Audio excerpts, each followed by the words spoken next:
Hi everyone. তো কালী পুজোর পরের দিনেই চলে গিয়েছিলাম নৈহাটি। অনেক দিনেরই ইচ্ছে ছিল বড় মাকে দর্শন করা, কিন্তু কোনো না কোনো কারণবশত হয়ে উঠছিল না, তাই এই সুযোগটা আর হাতছাড়া করিনি। প্রথমে লিলুয়া থেকে ট্রেন ধরে সোজা চলে গিয়েছিলাম চুরচুড়া, আর ওখান থেকে ম্যাজিক কারে করে চলে যাই লঞ্চ ঘাট, আর তারপরেই লঞ্চে করে চলে যাই নৈহাটি। মাকে দেখার এতদিনের ইচ্ছাটাও সার্থক হলো। তার আগে বলে রাখি, এখানে প্রতিটা ঠাকুরই কিন্তু অন্যরকম ছিল, একটার সাথে একটার কোনো মিলই ছিল না। দেন একে একে প্রতিটা ঠাকুর দর্শন করে চলে গিয়েছিলাম এই ছোট্ট দোকানটায়।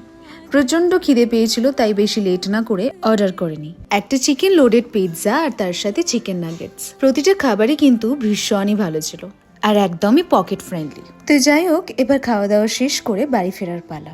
বলে নাকি মায়ের কাছে তুমি মন থেকে যা চাইবে তাই নাকি পূর্ণ হয়। তো ভিডিওটা ভালো লেগে থাকলে অবশ্যই লাইক, শেয়ার, সাবস্ক্রাইব করতে ভুলো না। দেখা হচ্ছে নেক্সট ভিডিওতে। বাই।